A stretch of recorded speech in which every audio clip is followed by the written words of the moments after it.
Assalamualaikum warahmatullahi wabarakatuh. Pada hari ini saya akan membacakan sebuah cerpen dengan judul Perempuan Penggemar Keringat, karya M. Toak Zuhar.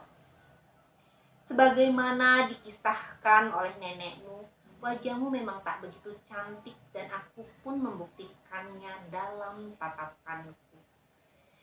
Dengan perawakan yang cukup ramping pada bagian atas, pinggul lebar membuatmu mirip gitar.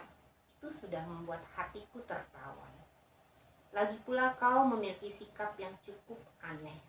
Ketika ayahmu pulang dari sawah dengan tubuh penuh keringat, kau selalu mau dan bernafsu untuk menyekanya.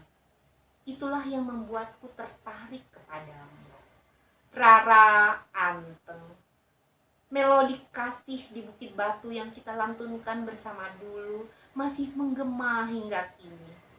Entahlah, riak tawamu sering mampir dalam lamunan, tercatat dalam halaman-halaman ingatan, ataukah karena energi cintamu padaku begitu besar sehingga frekuensi gelombangnya sampai di ruang cintaku.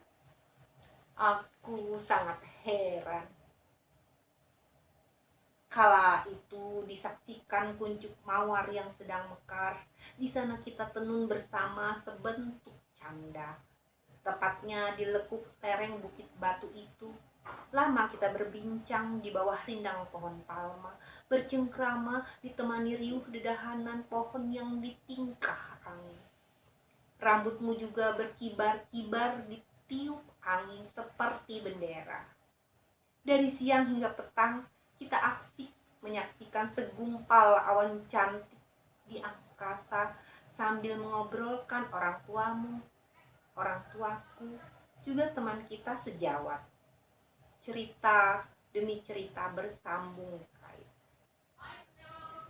Kau begitu unik, bersikeras mengajakku bermain kejar-kejaran seperti anak TK.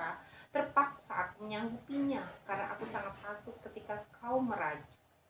Aku tak sanggup kehilangan tawamu. Sesaat kemudian kita berkejaran. Kau pintar menyelinap di antara bebatuan besar dan semak yang tinggi. Kau mahir melompat-lompat di sela-sela pepohonan. Selincah kancil pun kau tetap dapat kurungkuh dalam lenganku.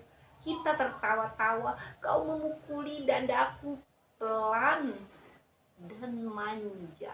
Aku malah semakin membusungkan dada.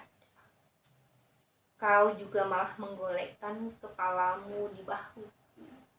Rambutmu tergerai pada lenganku yang basah. Keringatku mengucur deras. Kau juga kubinding kau di bawah cemara. Di sana kita duduk menghela napas, mengeringkan tubuh yang dibanjiri peluh. Namun tanganmu cepat meraih tisu dari dalam tas. Aku terkaget. Jemarimu yang lentik itu menyeka keringat di keningku dengan lembut. Kau tampil dengan wajah yang begitu bahagia. Tanganmu betul-betul cekatan. Aku serasa tak bertaji di hadapanmu.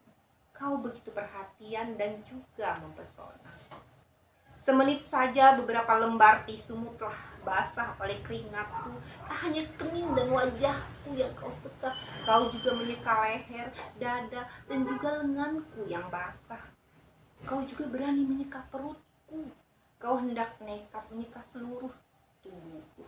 Tapi aku cepat-cepat menghentikan niatmu. Tanganmu kuhentikan ketika menyeka perutku. Kau masih tampil dengan wajah yang bahagia, penuh perasaan. Aku suka lelaki yang berpeluh, ucapmu. Kenapa? Tanyaku. Karena kelihatan jantan. Aku suka dengan bau keringat. Sejak kapan kau menyukainya? Sejak aku berumur 4 tahun. Peristiwa apa yang membuatmu mencintai peluh? Kau mengingatkan pada masa itu. Di umur 4 tahun itulah pertama kali aku diajak oleh ayahku ke tegalan sawah. Di sana aku melihatnya mencangkul tanah sawah. Tubuhnya yang legam dibanjiri peluh juga ditaguti terik begitu eksotis. Tapi keringat itu kan bau. Seapek apapun bau keringat, aku tetap menyukainya. Yang ku gemari dari keringat bukan baunya, tapi nilai yang mendasar. Keringat itu keluar karena aktivitas seseorang. Dia lahir dari sebuah energi, muncul dari sebentuk kekuatan. Tapi keringat itu adalah sisa daur sirkulasi tubuh manusia. Dia itu limbah tubuh. Walau limbah, aura keperkasaan seorang manusia adalah keringatnya. Itu hanya pendapatku. Tak berlaku bagi orang lain. Orang yang berkeringat berarti dia habis melakukan sebuah kegiatan dengan susah payah. Keringat belum tentu keluar dari hasil keperkasaan. Ketika takut, grogi, manusia juga akan berkeringat. Tubuh tidak akan menjadi kelihatan perkasa, namun malah menjadi gemetar dan suhu tubuh menurun. Kesimpulanmu itu salah. Seseorang yang takut atau apapun bukan berarti lemah. Mungkin dia penuh pertimbangan dalam memutuskan sesuatu. Tapi aku tetap setuju dengan pendapatmu. Apapun pendapatmu, untungnya enggak. Aku tetap akan mencintai peluh. Bagaimana dengan peluh saat sepasang manusia bersenggama? Apakah kau juga menyukainya? Tentu saja. Aku paling suka dengan keringat seperti itu. Keringat dari perbuatan sakral melakukan upaya reproduksi. Hidupmu memang untuk peluh. Sialan kau. Tanganmu yang lembut itu kembali memukul-mukul pelan di dadaku. Seperti tak bertenaga, tapi menyeretkan energi cinta. Kita kembali tertawa, bercanda dan bercerita sampai petang melanda. Waktu pulang pun tiba. Pada bulan April, dalam tanggal yang cukup tua, aku menikahimu.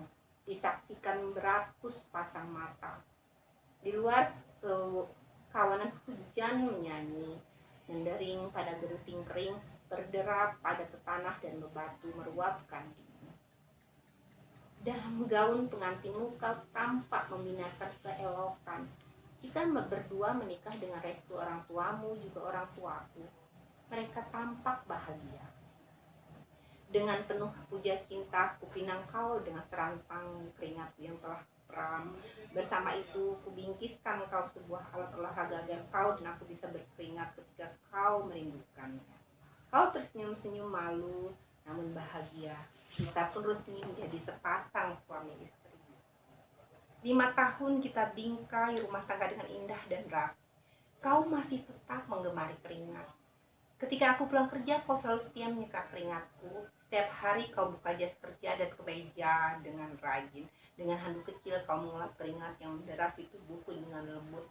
Tak bosan-bosannya kau lakukan itu setiap hari.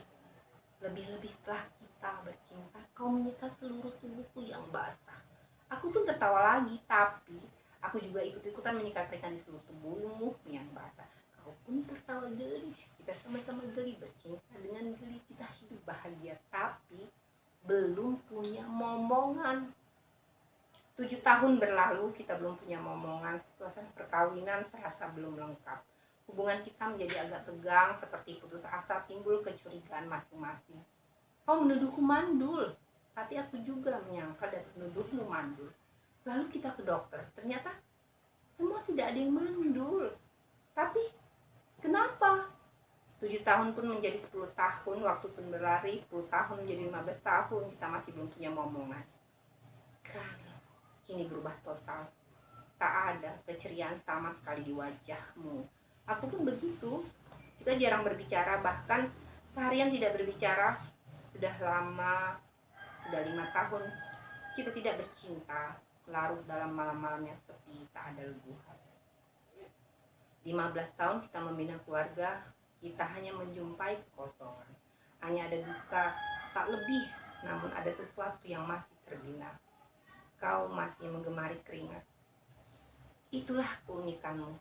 Kini kau tidak hanya menyekat keringatku, kau sering berjalan di pagi hari menjumpai para buruh dan menyekat keringatnya. Di siang hari kau juga berjalan ke pasar menyekat keringat pada pedagang. Di sore hari kau juga berjalan ke rumah bordil menyekat keringat pramunikmat. Kau kini jarang di rumah. Tak ada kesempatan kita untuk bercinta. Kau juga sudah tak mampu ada bercinta. Kau kini hanya seorang wanita semana, seorang penyekat keringat yang selalu berbinar-binar matanya.